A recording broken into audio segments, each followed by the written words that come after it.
Hey, and we are the Coalition, loud and proud. Right now, we're at your Rhode Island State Senate. Lieutenant Governor Matos is here.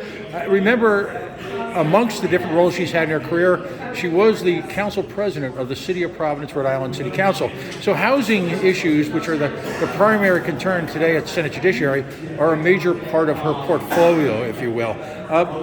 Talk to us briefly why finding housing for formerly incarcerated folks in Rhode Island is both a challenge and a priority. Yep.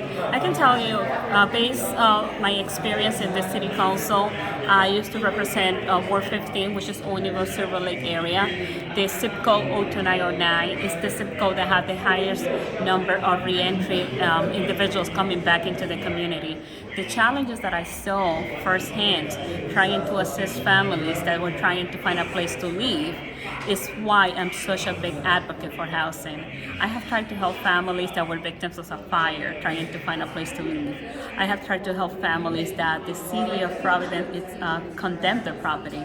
And it's so hard to find places for them to live because in many instances they don't qualify as homeless based on the definition of homelessness at the federal by HUD. So this creates a problem in which families don't have a place to go and there is not enough support for them to be able to find a house.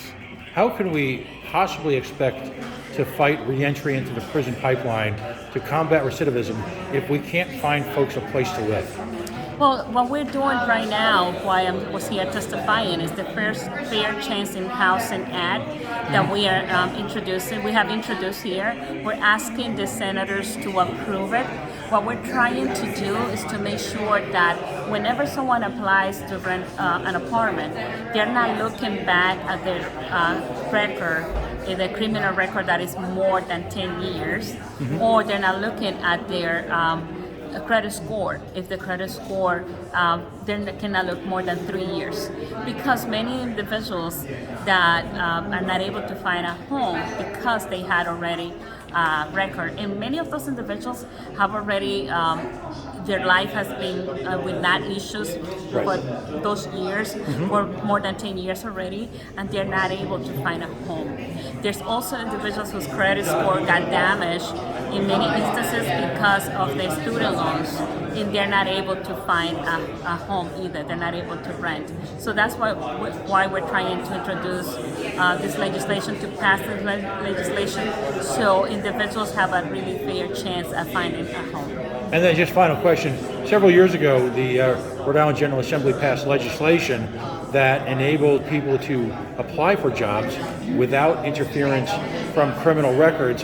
From what we can tell, it's largely been a huge success. Yes. Civilization has not come to an end. That's and right. People who otherwise would have been prevented from entering the job market are now part of that. Do you expect that same type of success here with a project like this legislation? Yes, this is it's exactly a similar process, like the same process that we went for employment, now is for housing, just to make sure that individuals really have a fair chance of finding a home.